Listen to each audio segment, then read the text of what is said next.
Jojo was a man who thought he was a loner, but he knew it couldn't last. Jojo lived his home. The issue in our community that has most reflected the role of the federal government has been the controversy over medical marijuana. Medical marijuana in Washington was passed by Initiative 692 in 1998. 59% of voters voted in favor of Initiative 692, which allows patients with terminal illnesses or some chronic diseases described in the law to use and possess marijuana if they've received appropriate documentation from their physician. The law protects the physicians and primary caregivers of these patients against criminal prosecution and/or penalizing administrative actions by the state of Washington. However, while the state government has allowed such actions, the federal government still considers production and possession of marijuana illegal and has carried out prosecution against such patients involved in production. In a landmark Supreme Court case in 2005, defendant Angela Reich was being tried for growing marijuana to treat her medical condition. Angela's physician had stated that without marijuana, Angela's life was threatened by excruciating pain. Disregarding the defense, the Supreme Court stated that the United States Congress may criminalize production and use of cannabis in states where it has been allowed by state law.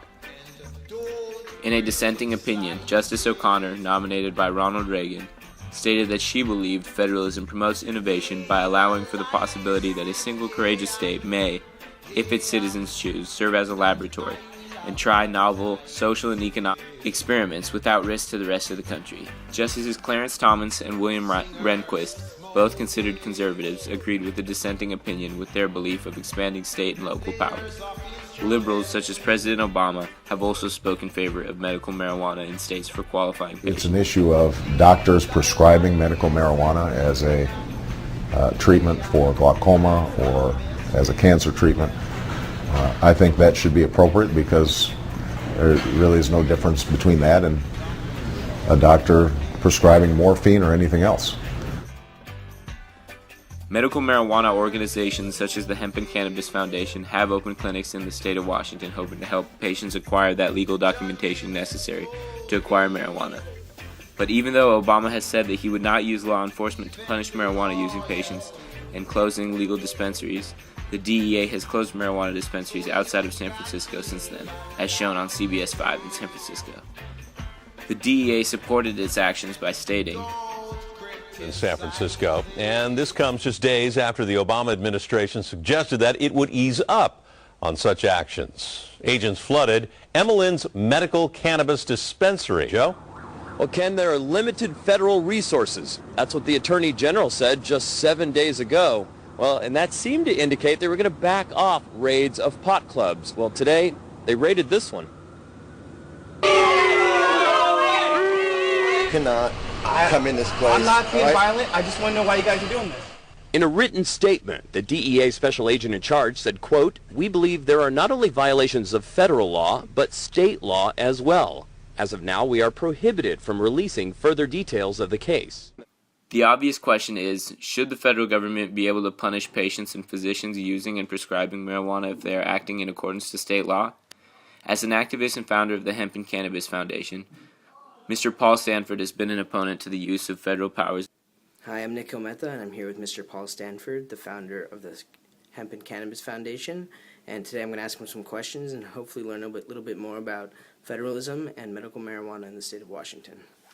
So, Mr. Stanford, have you ever had any encounters with the DA or another federal agency about your practices with the foundation?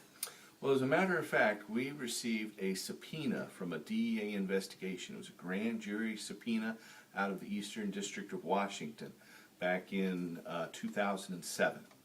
And it asked for 17 patients' records. And this was for a federal grand jury investigating a marijuana grower. And so I made that. It said not on the subpoena, don't make this public or tell anyone about it, or you could be charged with interfering in a federal criminal investigation. Mm-hmm.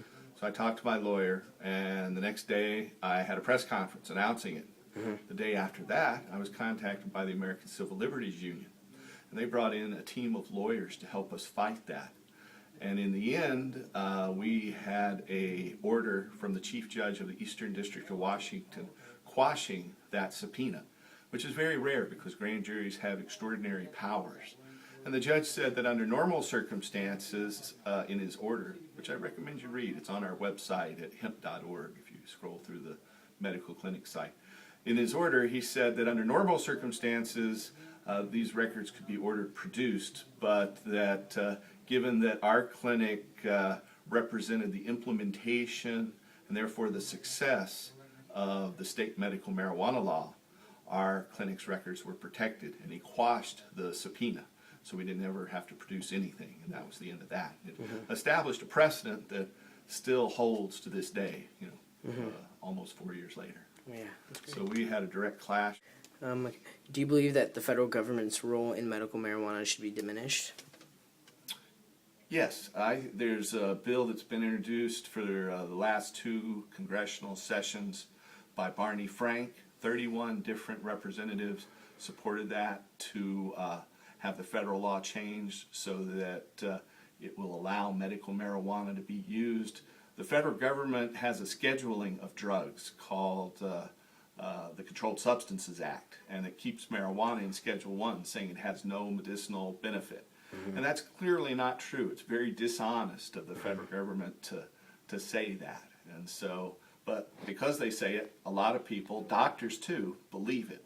And so they need to change the scheduling of marijuana. They have synthetic THC at Schedule 3 as a pharmaceutical drug. So you can take that, but it's only useful for nausea and wasting syndrome. And the other compound, CBD, is not available pharmaceutically.